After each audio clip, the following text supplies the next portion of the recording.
Hi guys, thanks again for visiting us at RS Aquaculture.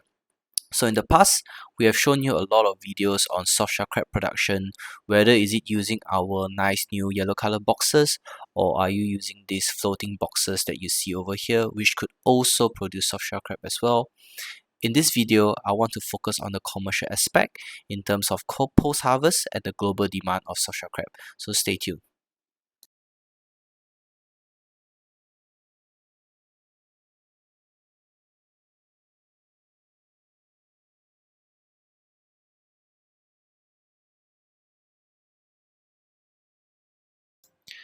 Hi guys, welcome back. And for those who are new to RS Aquaculture, we produce weekly content on technologies that augment the production of mud crabs and shrimp farming. So do like and subscribe if you like our content and to get our weekly notification on our new video. So going back to our main topic for today. As you might have already seen that we can actually produce mud crabs from multiple methods. This is the floating box method that we actually seen earlier a few years ago in Sarawak, Malaysia, run by this company, wonderful company called NeoCrab, which have also integrated hatchery systems as well. So you can see they are able to produce mud crabs using sort of floating box method. And similarly, this is also another farm located in Tarakan as well, and this is Indonesia. We managed to visit them also before the pandemic, and their focus is also using these boxes to produce what we call softshell crab methods. So many of those out there actually using a wide variety of different systems to produce softshell crab. So here's a closer look on the boxes that they are actually using. So you can see they're actually quite small, right? And they typically use this and put one crabs per box and float them onto a piping system as you see over here, right? So very simple and straightforward system. And as long you have a pontoon or you have an open pond, you can also do this. Right, and here's something a bit different. Here's actually a farm in Sabah, actually Sandakan, that's able to produce softshell crab without using an open pond. This is actually a brackish water river, and what they've done over here is to construct a pontoon-like surface, and they'll put in the crabs in the floating boxes as you see over here. And most of the crabs here are actually declawed, so it's actually a wonderful use of the space because normally people usually do softshell crab production in the pond only, or even like us, which is using indoor farming technology. Right, so there are no issues with producing this method, and so you can see that the crabs are all declawed previously, and this guy is just happening to molt at this point of time. So actually we manually move the other crabs away from this to prevent cannibalism, right? Although they have been declawed, but certain of them still might happen to have cannibalism if their molting is unsuccessful. So one of the key products after the softshell crab products is what you see here is actually soft crabs. So these are crabs that have actually been molted, and when you harvest them, they are still soft in nature, as you see over here. So although they might look very feisty and aggressive, they are not their normal self, because right now the shells are actually still very soft, making them really easy to cook and eat as well, because you can just eat them as a whole piece without their hard claws or shell. Right, so one of the methods that we actually use to store the softshell crabs is actually we freeze them, or in this case, this is chilling them in ice water. This is to get rid some of the salt content inside the crab so that it's not so salty when it's being cooked.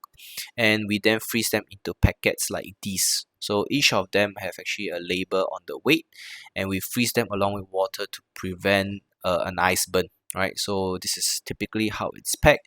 Of course, there are a lot of variation out there. You can also use vacuum packing as well, and even IQF freezing. But for our cases, we are actually only using a chest freezer to freeze some of this, which depends on the type of consumer and what are the specs that required. But because our farms is still quite small, so at the moment we are still using the traditional freezing techniques that you can easily get and available if you have access to any chest freezer, right?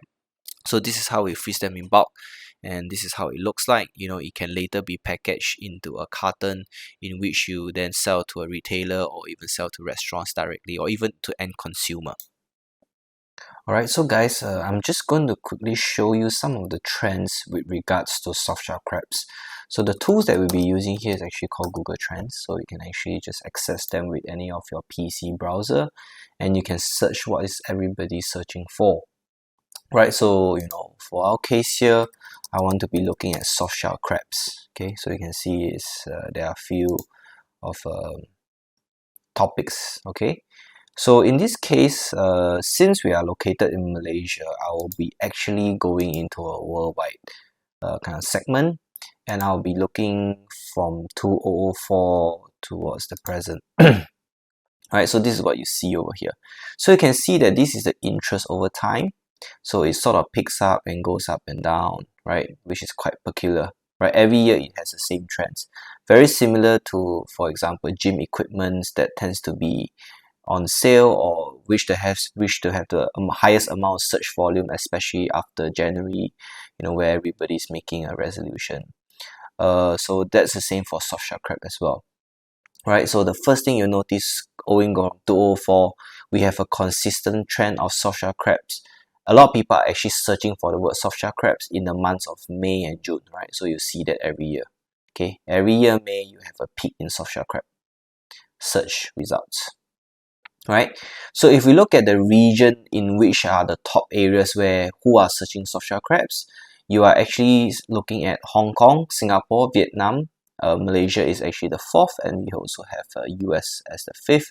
So if you were to target the export market, right, these are the markets I would look at, because by far these are the main search results that are coming from people searching soft shell crabs. Of course, this doesn't include other translation of soft shell crab, which might be also very popular, such as Japan, in Japanese, or for example in Thai. Right, so others include Australia, Taiwan, Indonesia, New Zealand, UK, Canada, a bit of Japan, UAE, which is in the Middle East, Philippines, Norway, Ireland, Netherlands, Thailand, South Korea, Denmark, right? But by far, these are the top 5. Okay, so Hong Kong's the highest. And we can actually zoom down by city as well. So we can find them in Tarakan, Next Head. These are mainly, I think, in the US, right? So some of these are in the US. Yeah, so these are some of the Charleston, Salisbury, right? So these are some of the cities that are actually searching for soft shell crab. Okay, you can see Balikpapan. This is Indonesia as well, very popular. Okay, and this is actually in Malaysia. So for those who are more familiar, you can probably identify your cities over here. All right, so that's a region, and that's the cities. All right, so some of the things that people actually search when they search for soft shell crabs includes how frying soft shell crabs. They're trying to do a sandwich. Not too sure why people actually search for milk. And of course, sushi will be a popular combination search items with soft shell crabs. So I'll just pick the top items. Right, so season recipes. You can see a lot of B2C customers are actually looking for soft shell crab and looking for the correct recipe to cook them, and also for eating and frying. And soft shell crab sandwich type of dish. So Chesapeake blue crabs, right? How to do tempura with soft shell crabs. And some of the related queries with people searching soft shell crabs is, yeah, so these are, you can see, these are some of the Japanese terms I would guess. Okay, this is the translation in Chinese as well. Yeah, sushi, and I'm not too sure what's probably Vietnamese. Correct. So these are one of the tools that we use to look at the trend of crabs or soft shell crabs that is searched across the internet, and Google Trends provide that really very good snapshot on what people are looking for. Right. So if you look at the cyclical nature, you'll be probably thinking that during May period there will be a increase in soft shell crab demand. So from there on, you probably try to figure out which are the markets, right? So if we understand that the top few markets, for example, are Hong Kong, Singapore, Vietnam, Malaysia, and the US, let's probably look at, for example, Singapore, and we can look at Malaysia next, right? So if I first I filter the country, I look for Singapore, right? Okay, you don't see any cyclical demand, right? It's sort of peak at 204, then now it's just flatline. Yeah, so it's quite stable. Not a lot of people are searching for this, and there's no abrupt increase in search. What about Malaysia? Right, so if you look at Malaysia, also the same, right? You have a bit, then you plateau off. Vietnam was also in the picture. Okay, so a bit, then plateauing off. The main reason, so I'm just going to look at the past 5 years, right? So you can see that there's no particular cyclical kind of behavior. right? So if you look at the only countries that results in this cyclical behavior is actually the US, right? So if you look at um, how much soft-shell crab is being searched in the US market alone, you will see that the tendency for search is actually higher during May to June period, right? Because if you can check in the US market, this is the season for soft-shell crab, right? So this is where they have actually local soft-shell crab production, and everybody knows that it's a season, so everybody is searching for these terms during the April to June period. So this is why you see a peak over here.